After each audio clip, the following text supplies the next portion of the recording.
جناب پروگرام کے آخری حصے میں آپ کی لائیو کال دی جاتی ہیں. اگر آپ کال کرنا چاہ رہے ہیں تو ہمارے نمبر سکرین پر فلیش کر رہے ہیں. آج ٹائم گزشتہ دنوں کی نسبت کچھ زیادہ ہے, آپ کال کر سکتے ہیں, آج کے موضوع پر ہی بات کیجئے گا. اب بات کرتے ہیں اوریہ صاحب سے. اوریہ صاحب, اب تک میں نے جو تاریخ پڑھی ہے اس کے مطابق تو معاملات ذرا ڈیفرنٹ تھے. آج آپ نے تاریخ کا ایک نیا رخ مجھے دکھا دیا ہے. یہ تاریخ کیا واقعی ایسا نہیں, مسئلہ یہ ہے کہ ہم تاریخ کی صورتحال جو ہے نا ہماری ہے خراب. اچھا, آج ہم ذوالفقار علی بھٹو کے بارے میں بھی سچ نہیں بول سکتے, علامہ ضیاء الحق کے بارے میں سچ بول سکتے ہیں. ہمارے یہاں تعصب اس حد تک بڑھ چکا ہے. مطلب فوج کا جہاں تک تعلق ہے, ضیاء الحق کے پہلے کی جو فوج تھی اور آج کی فوج ایک زمین آسمان کا فرق ہے. ضیاء الحق کے پہلے کی فوج جو تھی کوئی ایسا میس نہیں ہوتا تھا جس میں باہر نہ ہو. باقاعدہ وہ ٹوسٹ کیا جاتا تھا بادشاہ کے نام پہ یا چیف کے نام پہ. مجھے یاد ہے اسی طرح میں پی ایم اے میں 1984 میں ہماری ایک مہینے کی وہاں ٹریننگ ہوتی ہے, وہاں جگہ تھے سیل سرکل, تو وہاں وہ روح افزا آ گیا تھا اور جنٹلمین بسم اللہ اور جنٹلمین الحمدللہ کے لفظ ایڈ ہوئے تھے. اور پھر آہستہ آہستہ وہاں پر یعنی جو شراب بھی پیتا تھا اس کو بیپٹائز کرتے تھے, باقاعدہ زبردستی پلاتے تھے, دوست کولیگز وغیرہ یہ صورتحال ہوتی تھی. تو پھر آہستہ آہستہ قرآن کے تفسیریں بھی نکلنا شروع پڑھنا. اب آپ کو میں اپنا ایکسپیرینس بتاتا ہوں. میں یہاں پر رہا ہوں جی اور 1 میں, highest level of the bureaucracy, سب سے بڑی جگہ رہنے کی. 9 سال میں وہاں پر رہا ہوں. 21-22 گریڈ کے افسر ہوتے. میں مسجد میں جاتا تھا, یہاں کک ملتے تھے, یا چوکیدار ملتے تھے, یا وہ کیا نام ہوتے ہیں گن مین ملتے تھے, 1-2 جج اچھے ماشاءاللہ نیک وہ مل جاتے تھے. بیوروکریسی میں اکا دکا شاید کوئی آتا تھا, ورنہ کوئی نہیں. اب میں وہاں ڈیفنس شفٹ ہوں. آپ حیران ہوں گے کہ ضیاء الحق کی ابھی تک وہ صورتحال موجود ہے کہ lieutenant general retired, brigadier, colonel, major, آپ کو ایک صف میں بھرے پڑتے. یہ دینداری وہ لے کے آیا تھا مزاج میں اس قوم کی. رائٹ, کال لینا ہم شروع کر رہے ہیں جی. پہلے کالر کو شامل گفتگو کرتے ہیں. السلام علیکم جی, کون کہاں سے؟ جی آپ اپنے ٹیلی ویژن سیٹ کا والیوم بند کر لیجئے, بالکل میوٹ کر لیجئے تاکہ آپ ہم سے بات کر پائیں. جی السلام علیکم, کون کہاں سے؟ مجھے آواز نہیں آ رہی. بالکل. السلام علیکم. السلام علیکم. جی شہباز بات کر رہا ہوں ملتان سے. جی شہباز صاحب, کیا کہنا چاہیں گے؟ اوریہ صاحب, آپ جو کام کر رہے ہیں اللہ اس کا اجر دے گا آپ کو, ٹھیک ہے نا. ہم آپ سے بہت کچھ سیکھتے ہیں, ٹھیک ہے. تو آپ جو ہے نا بہت اچھا کام کر رہے ہیں. آپ ہی ہیں جو میڈیا میں ہم جن سے کچھ سیکھ سکتے ہیں, باقی تو سارا جھوٹ اور فریب ہے, ٹھیک ہے. اچھا میں بات یہ کرنا چاہتا ہوں اوریہ صاحب, سید الانبیاء کی نا ایک حدیث ہے, آپ نے اپنے پروگرام میں بھی یہ سنائی تھی, وہ وقت قریب ہے جب اہل مغرب تمہیں عراق سے نکال دیں گے. بالکل ایسا ہی ہوا ہے اور یہ بالکل ٹھیک ہے. تیفورا کا لفظ آپ نے استعمال کیا. اب میں سن رہا ہوں, اور اس کے اگلا حصہ حدیث کا یہ ہے, عبداللہ بن عمر کی یہ حدیث ہے. میں نے پوچھا عراق میں ہم دوبارہ واپس آ جائیں گے اگر تم چاہتے ہو. آپ صلی اللہ علیہ وسلم نے فرمایا تم ایسا چاہتے ہو؟ میں نے کہا ہاں. فرمایا عراق میں تم واپس آ جاؤ گے خوشحالی کے ساتھ, ٹھیک ہے. اور یہ سب میں سن رہا ہوں کہ وہ علاقے کافی کلیئر ہو رہے ہیں عراق کے. جی نکال رہے ہیں, دیکھیں وہ سارا ان کو دیکھیں وہاں عراق کی صورتحال یہ ہو گئی ہوئی ہے کہ اس وقت امریکہ, ایران اور عراقی فوج یہ سارے مل کے وہ پورے کا پورا علاقہ جو ہے وہ فلوجہ کا بھی اور موصل کا بھی وہ خالی کرا رہے ہیں. دیکھیں آپ صلی اللہ علیہ وسلم کی اور حدیث بھی ہے کہ عراق کے بہترین لوگ شام چلے جائیں گے اور شام کے بدترین لوگ عراق آ جائیں گے. جی اور پھر اس کے بعد جانگو. جی کال لیں, ایک اور کالر کو شامل کرتے ہیں. السلام علیکم جی. اپنی فوج بھیج دیا قطر میں, اس حوالے سے آپ ذرا بتائیے گا. جی ہمارے ساتھ آپ دوسرا سوال کر رہے ہیں شاید ملتان سے جو بھائی. جی بھائی قطر کی کیا ہے؟ جی السلام علیکم. السلام علیکم. یہ مسئلہ کہاں تک پہنچا ہوا ہے اور مزید یہ آگے چلیں اس پہ پورا پروگرام کریں گے. ٹھیک ہے بھائی, آپ کا سوال آ گیا. لمبی بات ہے, ہم نے پہلے بھی پروگرام کر چکے ہیں لیکن آئندہ کریں گے, اللہ کرے کہ بہتری صورتحال لگتی نہیں بہتری. ضیاء الحق صاحب کی بات کر رہے ہیں تو یہ بتائیے کیا ضیاء الحق نے فوج کو جنگ میں نہیں دھکیلا تھا؟ نہیں, میں بتا نا اس وقت جنگ کے علاوہ کوئی راستہ نہیں تھا. جی ضیاء الحق پر ایک اور الزام آتا ہے کہ اس نے فلسطینیوں کو مارا تھا. ٹھیک ہے, بالکل یہ الزام ہے, تاریخ تو یہی کہتی ہے.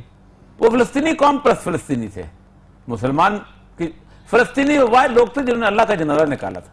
یہ پورے کمیونسٹ رجیم کے اندر یہ ناصر, اب بشار الاسد, قذافی, یہ فلسطینی, یہ یاسر عرفات انڈیا کا جار تھا. وہ تو کہتا مجھے انڈیا میں دفن کیا جائے. وہ کوئی اسلام کفر کی جنگ نہیں تھی, وہ قومیتوں کی جنگ تھی. حماس پہلی موومنٹ وہاں سے اٹھی ہے جس نے کہا ہے اللہ کی زمین پر اللہ کا دین اور اللہ کے نام پہ ہم. میرا سوال لیکن ابھی تک وہی ہے کہ کیا انہوں نے جنگ میں نہیں دھکیلا ہماری فوج کو. لیکن ایک کالر کو ہم شامل کر لیتے ہیں. السلام علیکم جی.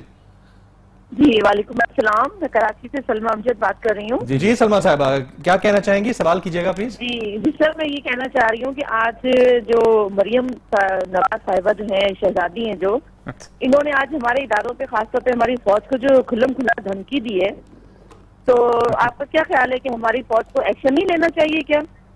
یہ اس طرح چپ کر کے جو بیٹھی ہوئی ہے، پہلے ڈان لیگز کے معاملے میں انہوں نے کمپرومائز کر لیا، اب یہ جو ہے کھلم کھلا بیٹھ کے شہزادی صاحبہ فوج کو بھی برا کہتے ہیں. ٹھیک ہے سلمہ امجد صاحبہ، آپ کا پوائنٹ آ گیا، آپ نے سوال کر لیا، بہت شکریہ آپ کا. جی انہوں نے دھمکی دی اپنے باپ کے سر پہ کہ مجبور مت کرو، میرا باپ جو ہے وہ عوام میں راج لے کے آ جائے گا. جی آپ تو انڈر اوتھ نہیں ہیں، آپ کا باپ انڈر اوتھ ہے.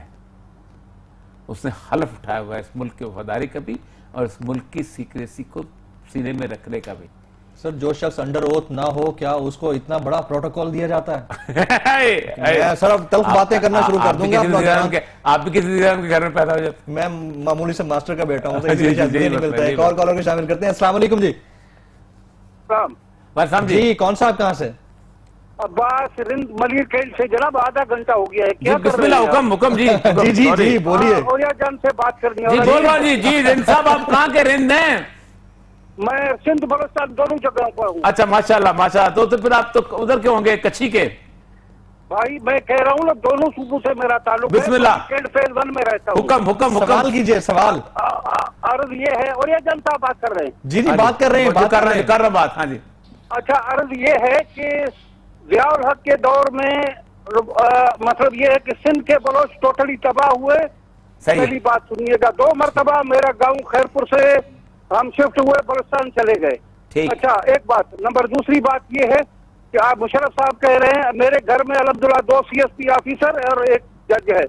اللہ کا احسان ہے. اس دور میں ایک چیز جو آپ کو عرض کر رہا ہوں وہ یہ ہے کہ اسلام اور حضور صلی اللہ علیہ وسلم اور اللہ کی خاطر ہم ہر بلوچ اور پٹھان قربان ہونے کے لیے تیار ہے. صحیح ہے. لیکن بھٹو کو جو سزا ملی وہ اور کوئی نہیں تھی، صرف جو بلوچستان پہ اس نے ظلم کیا تھا اس کی سزا ملی تھی. باقی بھٹو نے کچھ نہیں کیا تھا. بالکل سب سے اچھا آدمی تھا.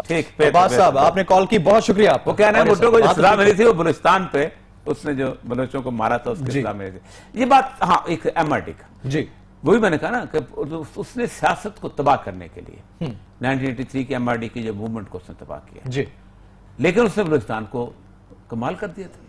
بلوچستان میں حالت یہ تھی کہ بلوچستان میں اس کے وہ جو جتنے یہ سارے کے جتنے انسرجنسی جب ختم ہوئی ہے تو وہی مری وہی پکٹی وہ سارے کو اس علاقے کے اندر یہ اسی فوجی میجر سے آ کے تو وہ زکوٰۃ وصول کیا کرتے تھے. اس نے جو عام معافی کا اعلان کیا ہے، مطلب ذرا یہ کہ ہر بندے کے اندر خامیاں اور خوبیاں دونوں طرح کی ہوتی ہیں. MRD کی موومنٹ تھی پیپل پارٹی کے زمانے میں. MRD کی موومنٹ تھی. اس زمانے میں اس نے، مجھے یاد ہے کہ 83 کے جو سول سروس کے امتحان تھے اس میں کوٹا بڑھایا تھا اور ریلیکس کیا تھا اور لوگوں کو اس کے اندر مین سٹریم کے اندر لے کے آیا تھا.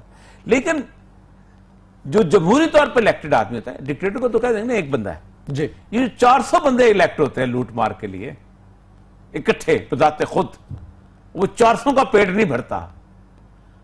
یہ 400 جو لوٹ مار کرتے ہیں آپ دیکھ لیجئے گا. آج بھی آپ کمپیریزن کر لیں، میں یہ نہیں کہتا کہ فوجی ٹھیک ہے، آپ لوٹ مار کی کمپیریزن کر لیں، آپ کو لوٹ مار کی کمپیریزن کم نظر آئے گی.